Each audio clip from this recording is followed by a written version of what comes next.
a banjo, an acoustic guitar, some good old toe tapping, and a guy in overalls and a cowboy hat blowing on a jug. It's quintessential Western North Carolina mountains. First and foremost, we're a community gathering space. You won't find a single stoplight in the small town of Lansing, although there is a three-way stop. Located just by the town's main intersection sits the Old Orchard Creek General Store, which in many ways is the heartbeat of this tightly knit community. It's hard to put into words just what it means. On this mid-December day, what appeared to be the entire town showed up. It was a celebration marking the store's grand reopening. Dogs invited too. The store has all sorts of goodies like blankets, flowers, paintings, and books. Oh, this is the best. It's such a good book. There's coffee, beer, and wine, trail mixes, biscuit mixes, jams, fresh bread, and canned nuts. And in the fridge, cheesecake and glass Coke bottles. We just have kind of some specialty goods that you wouldn't really expect to find in a more rural environment. So that kind of makes us stand out. Orchard Creek was the first downtown Lansing business to reopen after Hurricane Helene's devastating floods. It's just wonderful to see one of our businesses get opened back up and to see how people have responded to reopening. The store itself dates back nearly 80 years. The building itself is from the 1940s. And it's always been a general store. And I used to come into the store when it was Miss Hart's general store to buy candy as a kid. Shelby Trammell bought Orchard Creek a little over a year ago. Things were going along just fine until that fateful Friday. From what I remember from that Friday, it's kind of a blur. Big Horse Creek runs right alongside downtown, so shallow you can usually walk across it, and tiny little Oldfield Branch with its meandering ducks empties out into it. You can look at the creek and you can say, "Mom, that's a nice little trout stream, pretty little creek, and this little stream right here that goes into it. Not much to it." Shelby opened the store that Friday morning as usual. I opened up, served regulars, and then the power went out around 10 a.m. And then I started to notice the water rising in the surrounding creeks. They started to kind of breach the road and fill the basement first. And then next thing I know, there's about 2 to 3 feet of water in my store. She did whatever she could in the precious minutes she had left to try to save as much as possible.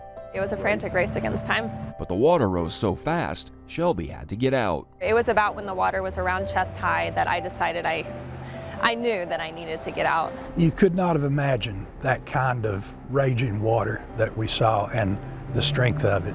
But just as quickly as the water came, it went, all within a few hours. By 6 o'clock that Friday night, Shelby went back to assess the damage.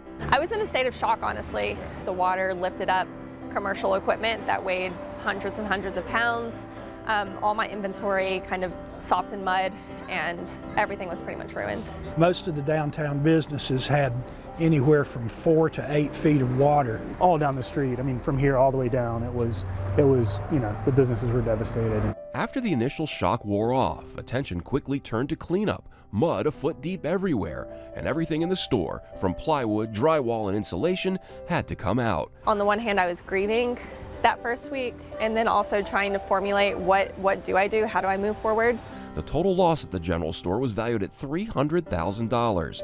Shelby's GoFundMe page raised about a third of that, and a community-wide effort was made to help her rebuild. I always knew I was going to rebuild. I just didn't know that early on how I was going to do it because I didn't know where the funding was going to come from. It took nearly 3 months to rebuild what Helene destroyed in a day. We had people here working nonstop, 24 hours a day sometimes. It was an incredible example of community. With every other business in town still boarded up and remnants of Helene everywhere, the general store once again welcomed guests. I didn't know what to expect for today, so to see the turnout has been nonstop, and it's overwhelming.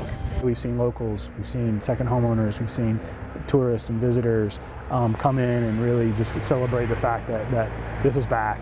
You should be very proud. You should be. You're probably too tired to be proud. I'm too tired to feel anything right now. Yeah. The store's reopening wasn't just about a business welcoming back customers. It meant so much more.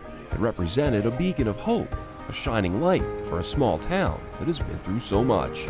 I think what says about Lansing what Lansing has always been about, which is that we are a resilient community. We're a very tight-knit community. We are neighbors, we are friends, we are community. We are people that really do support each other, which is something that you don't find so much in the world anymore. I've told people a number of times that I'd become a little bit of a skeptic. My faith in mankind had kind of dwindled over the last 15 years, 20 years, a little bit at a time. But when I came out here and the waters receded and I saw the volunteers from all over the place, from here in town, from states away from here, it restored a lot of my faith in mankind to see that. Thanks for watching, and if you don't want to miss any more great regional stories, please subscribe to our PBS Charlotte YouTube channel.